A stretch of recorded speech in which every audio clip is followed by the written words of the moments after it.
Okay, good day everybody. So I just decided that instead of doing a YouTube live discussion, since many are complaining regarding the quality of the video, and then I've been trying so hard actually, to come up with a more quality video as much as I wanted to, but it seems that it's not working at all. So this is the only alternative I would like to come up and coming up with a more or a higher resolution video. So at least for your convenience, and at the same time, you can clearly see the example whatever is written in the on the whiteboard.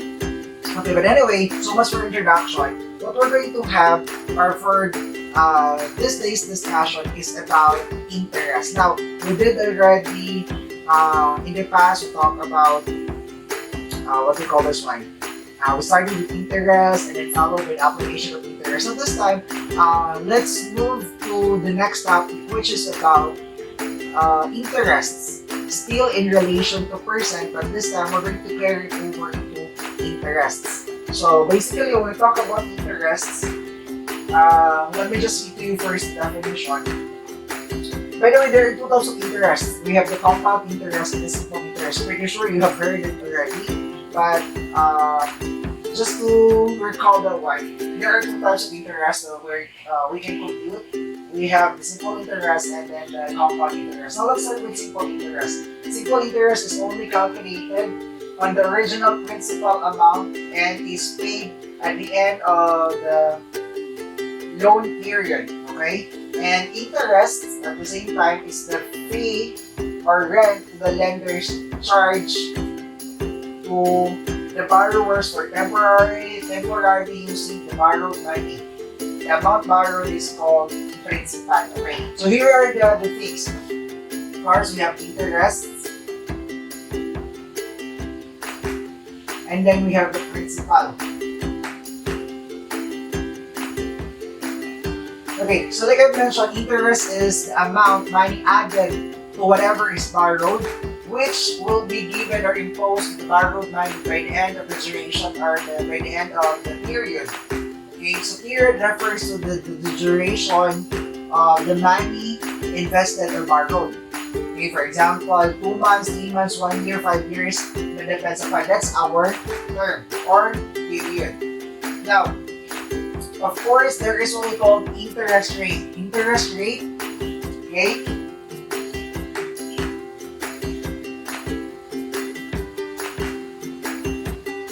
Interest rate refers simply, or is actually the interest or the rate imposed to whether it is an investment or loan or borrowed money. So of course, when you say interest rate, it is always in percent form. So this is now as we carry over the concept of interest here. Okay? So basically, that is just the introduction. Before we talk about simple interest, let me just introduce to you some of the terms that still you will or we will encounter along the way when we do our discussion.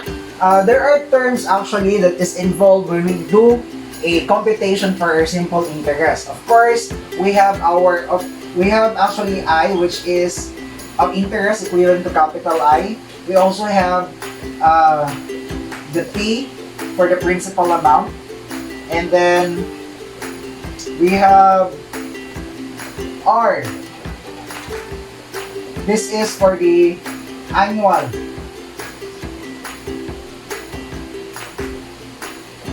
Interest rate. And then of course we have the T. Time. Period. Or term, which is T. And then lastly we have the maturity value,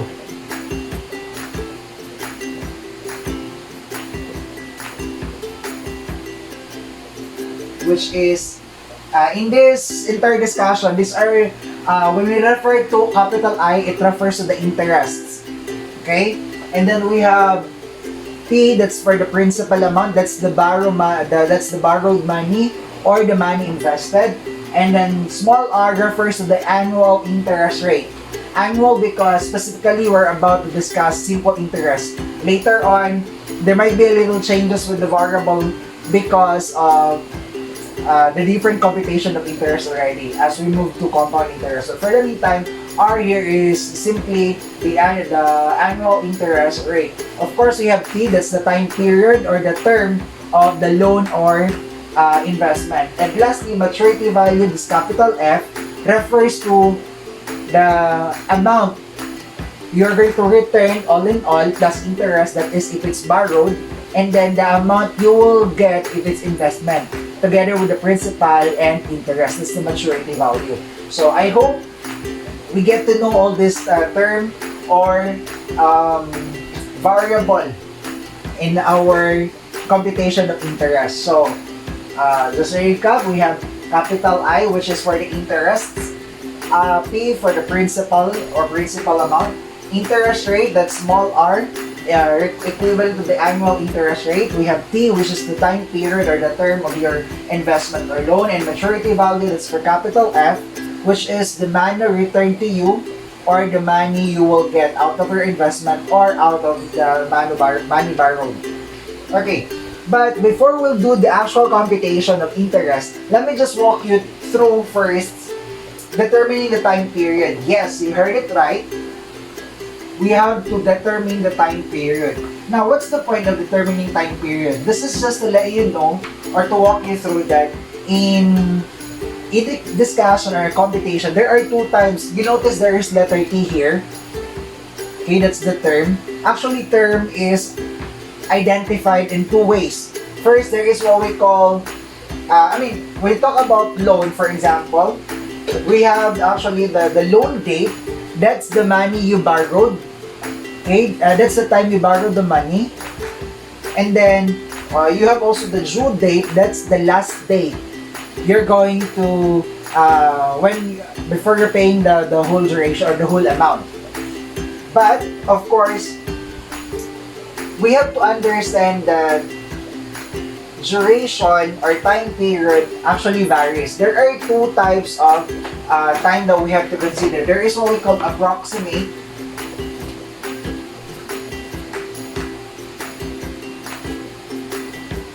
time, and then we have the actual. Now, what's the difference between approximate time and then actual time? When you say approximate time, class, it refers to a computation of period which is months are computed as 30 days. Okay? So, example, we have the 12 months in a year and whole year round. So, every month are counted with 30 days. Okay? That includes February and even those months with 31 days. That is the approximate time. So, everything in every month we just approximately counted with 30 days. Well, the actual time is simply counting the actual number of days in a month. For example, in January, you have 31 days, that's counted as 31. And then for February, that depends upon if it's a leap year, then that is with 29 days. If it's not, then you have 28 days. So, basically, that's the actual time. Of course, you have here the clue term, approximate. There's days are approximated. Well, the number of days, and then the actual time, really the times are counted, or the days are counted in every month. So, these are the things that you have to consider. For example, if we're talking about, by the way, just to give you a tip, I'm sure others know this one already. Using your fists, you start counting here January. This is just to identify as how many days you have in a month.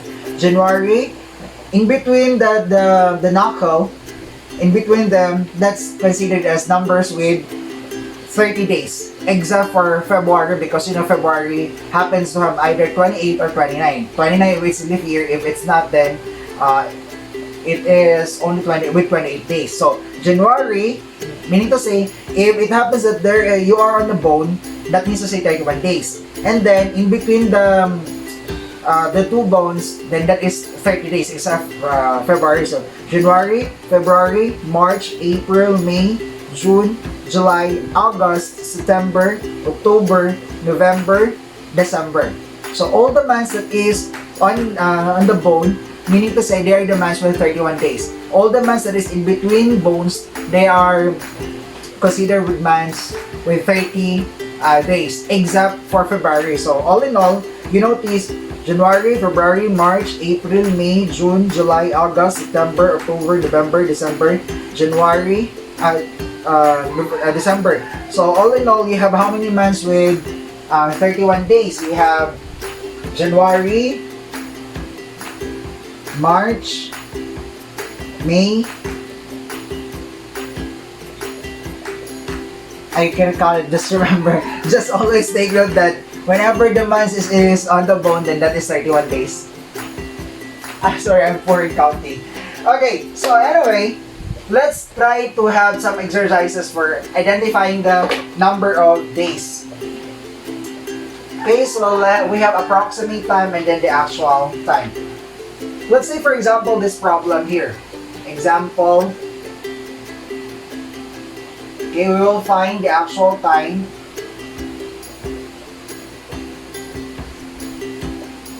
and approximate time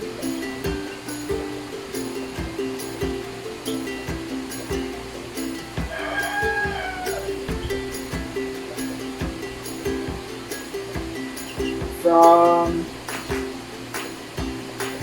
March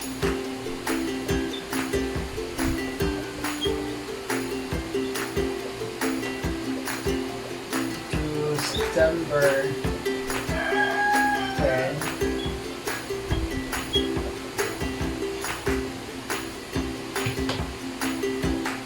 2017. So you notice we have here our duration from March 3, 2017, and this is the example. If it's a loan, this is the loan date, and then the maturity date or the due date is September 10, 2017. So it's still the same year. So what we're going to do here first is we will start with, let me just make a very quick table. So we have here March, then you have April, May, June, July, August, September. Example, these are the months.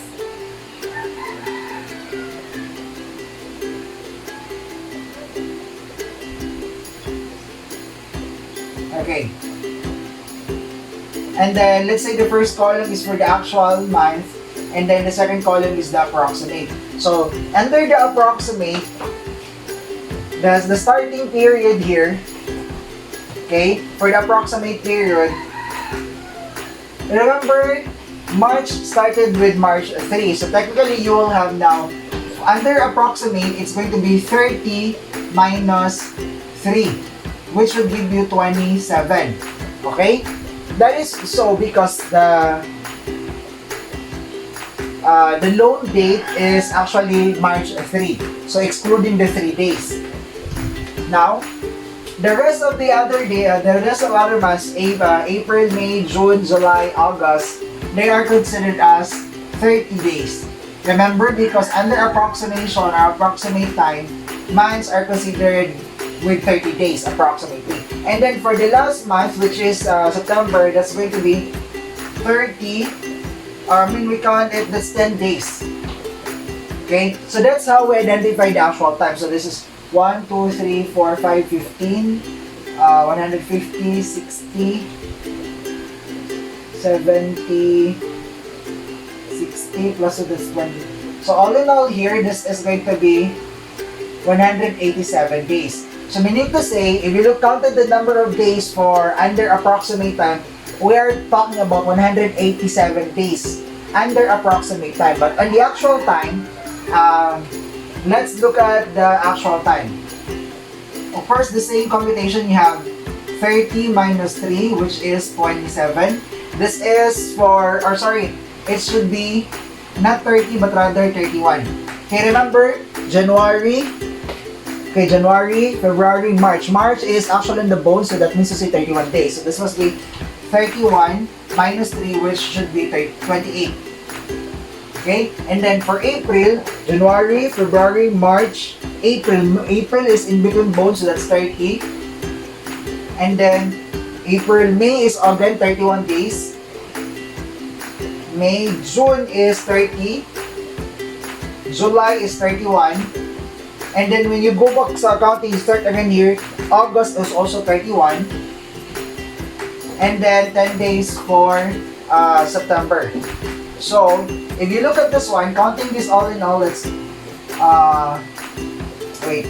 1, 2, 3, 4, 5, 153, 153 plus 28 plus 10, that is 11, carry 1, 8, it's 9.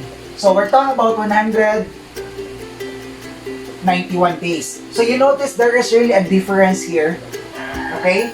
You have 191 days under actual time, and then under approximate time, we're only talking about 187 days. So there was a difference of around 4 days. Okay? That's how we get or we identify the actual day, actual time rather, and then the approximate time. Okay? So I suppose we got it right. Let's have one more example before I'll move to interest computation. Let's say we have another problem here. Okay. We will find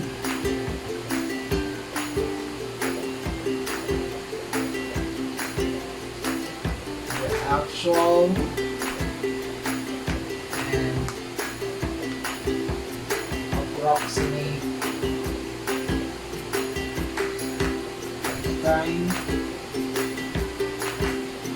for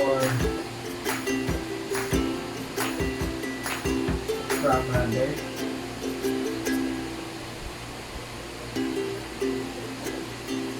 November 18, 2015 to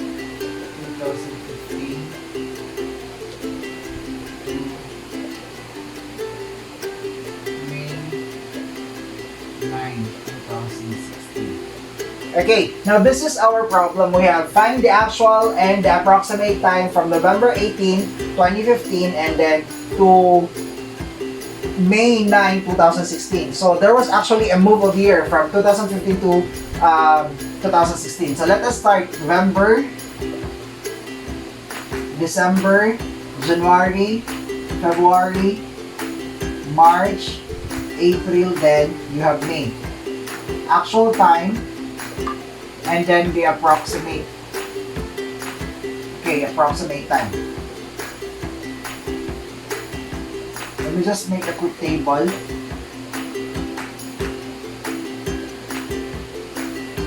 So, under actual time, you know that you have November. We started with November 18, so that's going to be, November. January, February, March, April, May, June, July, August, September, October, November. November is with 30 days. So that is 30 days minus 18. That is to get the actual number of days in November, for November, which is 18, 30 minus 18, that's 2, 20, that's 12 days. Okay? And then, December, of course, is 31 days because it's actually in the knockout. And then you have January. So still January is with 31 days. February. By the way, you notice that the February falls on 2016 and 2016 is considered as leap year. Now, how do we know if it's a leap year? When the year is actually multiple of 4, example 2000, 2004, 2008, 2012, 2016, 2020, February is considered as leap year, meaning to say it has 29 days in the actual counting. So therefore, February here is 29. And then March is actually January, February, March, 31 days. April is 30 days. Okay, January, February, March, April. And then for me, that's only until 9. Later, we will add the total. Then for the approximate, the same here. It's 30 minus 18. Now take note, still 30 because under approximate time, we're considering November with 30 days. And then the rest here is Okay, which is still 12. This is 30, 30, 30, 30, 30, and then you have 9. 1, 2, 3, 4, 5, 150, 162, 171. This is 171 days. Okay? And here, this is going to be, adding this together is 173 days. So there we go. When we talk about the actual time from November 18, 2015 to May 9, 2016, we are actually considering 173 days. But under approximate time, we're only talking about 171 days. Okay? So that is the difference between what we call this one, actual time and approximate time. And that's also the manner and how we're going to identify the actual time and then the approximate time.